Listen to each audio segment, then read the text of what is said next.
व्रत वाली टिक्की देखिए, ये फटाफट बनती है, बहुत ही हेल्दी भी है और टेस्टी भी है।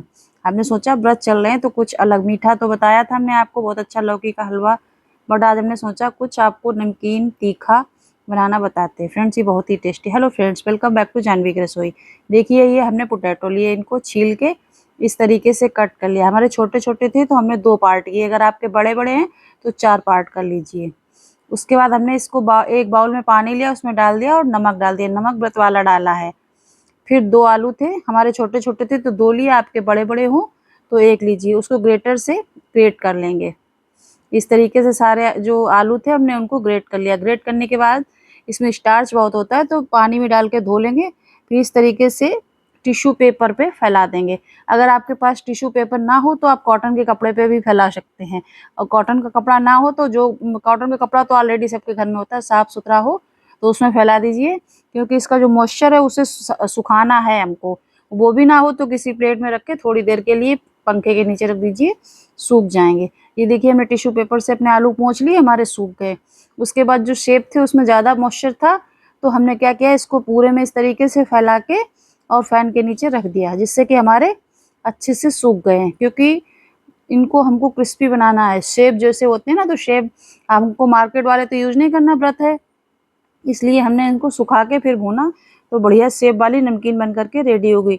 वैसे भी अगर आप कोई रेसिपी वैसी बना रहे हैं व्रत वाली तो इस तरीके से शेप बना लीजिए। साबूदाना की टिक्की में भी इसी तरीके से शेप बना के पड़ेंगे। फिर देखिए चटनी बनाते हैं हम। हरी धनिया, हरी मिर्ची हमने डाली इसमें, और डाला दही। अगर खट्टा हो तो कम डालिए, और नहीं खट्टा है तो 2 चम्मच डालिए। कम बिना खट्टा मतलब खट्टा अगर ना हो तो आप इसमें नींबू या आमचूर का पाउडर भी डाल सकते हैं। फिर इसमें व्रत वाला हम नमक डालेंगे।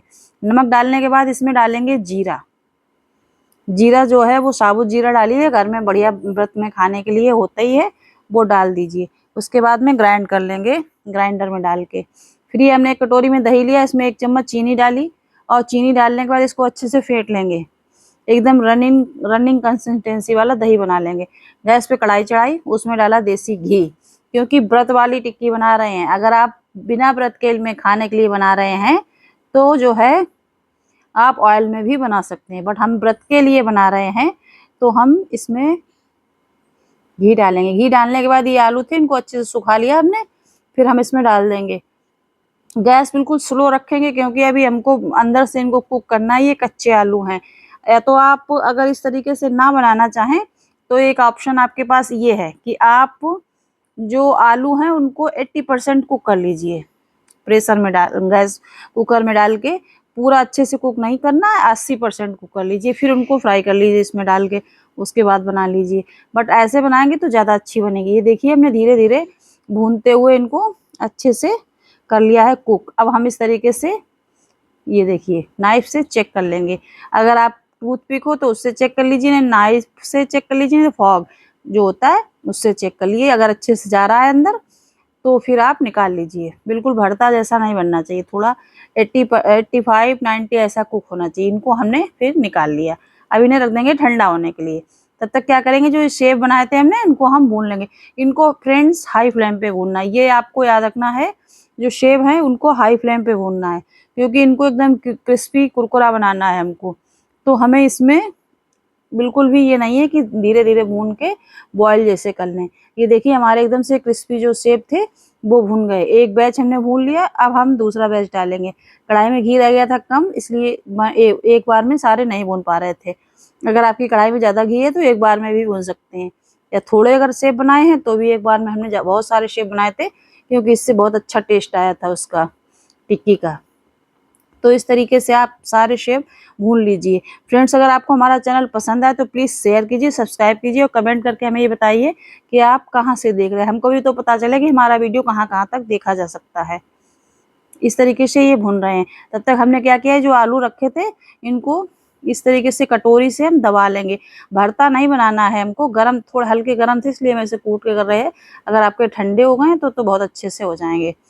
आप या तो कटोरी से दबा के फ्लैट कर लीजिए, या फिर आलू मैसर है उससे दबा के फ्लैट कर लीजिए, किसी चीज़ से। अब बिल्कुल ठंडे हो गए तो हाथ से भी हो जाएंगे। इस तरीके से हम इनको दबा लेंगे, दबा दबा के एकदम से फ्लैट जैसा बना लेंगे। ये देखिए फ्रेंड्स, हमने सारे जो है आलू इस तरीके से, ये देखिए बिल्कुल फोड़ना नहीं है, इनको मैश नहीं करना, इस तरीके से करना है। फिर क्या करेंगे, इन आलूओं को लेंगे, उसके बाद फिर गैस पे जो कढ़ाई थी उसमें शेप थे, उसी में इनको हम फिर डाल देंगे। अब हमको ये याद रखना है कि हाई फ्लेम पे कुक करना है। अब गैस जो है स्लो नहीं रखनी, क्योंकि अब इनको क्रिस्पी कुक तो हो ही चुके हैं ना, केवल क्रिस्पीनेस लाना है इसमें। तो हम जब हाई फ्लेम पे करेंगे तभी ये बहुत अच्छी क्रिस्पी क्रिस्पी एकदम से बन करके रेडी होंगे। ये देखिए हमने भून लिए, कितने अच्छे से हो गए हैं ये। अब हमने इनको निकाल लिया। इस तरीके से ये जो है चाट का जो मटेरियल है वो रेडी हो गया है। अब देखिए किस तरीके से सर्व करते हैं। एक हमने ये प्लेट ली है, इसमें सारे ये आलू हमने डाल दिए हैं।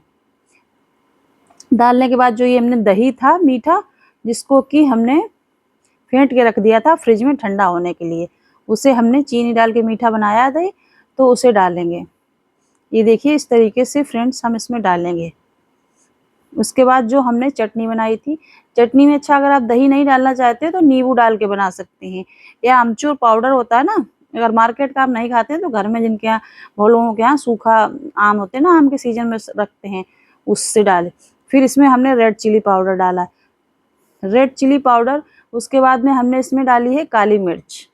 काली मिर्च भी हम घर में ला करके धो के और सुखा के पीस के रखते हैं। जीरा पाउडर डाला हमने, और काली मिर्च डाली, लाल मिर्च डाली। सब हमारा घर में बना हुआ मटेरियल है, कोई भी मार्केट का नहीं है, जिससे कि व्रत में नहीं खाया जा सकता है। कुछ लोगों का ये रहेगा, पूछेंगे कि उसके बाद फिर से हम दही डालेंगे इसमें। जितना हमारा बचा था दही हमने सब डाल दिया, क्योंकि बहुत अच्छा टेस्ट है। सेब है ना, ये भी अच्छे से भुन जाए। फिर जो चटनी थी वो भी डाल दी हमने। चटनी अच्छा पीसी थी, उसमें नमक डाला था हमने, तो आप नमक इसमें, उसके बाद में हमने थोड़ा सा जीरा पाउडर, थोड़ा सा काली मिर्च पाउडर, ये देखिए, और थोड़ा सा रेड चिली पाउडर, सब चीज़ें इसमें डाल दी हैं। फ्रेंड्स, इसमें से जो भी चीज़ अगर आप नहीं खाते हैं उसे स्किप कर सकते हैं। वैसे हमारे इसमें कोई भी ऐसी चीज़ नहीं पड़ी है जो ना खाई जाती हो व्रत में। ये चटनी, अब बहुत से लोग फ्रेंड्स ये कहेंगे कि इमली इमली खाई जाती है व्रत में। ये इमली की चटनी है, इमली आप मार्केट से लाइए, उसे वॉश कीजिए अच्छे से, फिर उसकी चटनी बनाइए तो व्रत में खाई जाती है। उसके बाद इसमें हमने डाला नमक। लेकिन फिर भी अगर आप नहीं खाते हैं तो आपके यहाँ जो सूखा आम होते हैं ना, कच्चे आम, उसकी आप बना लीजिए, तो उसकी भी बना के आप खा सकते हैं। ये देखिए देखने में कितनी अच्छी लग रही है चाट, और खाने में तो उससे भी ज़्यादा टेस्टी थी। इस तरीके से आप बनाइए और खाइए। आपको केवल क्या याद रखना है, आलू जो हैं, जैसे अगर आपका बड़ा आलू है तो उसमें आप 4 पार्ट कर लीजिए, पहले आधा कीजिए, फिर आधे से आधे 2 पार्ट कर लीजिए। अगर छोटे हैं तो 2-2 पार्ट कर लीजिए। इस तरीके से आपको कट करना है। कट करने के बाद उनको कम से कम 10 मिनट के लिए पानी में नमक डाल के भिगो के रख देना है।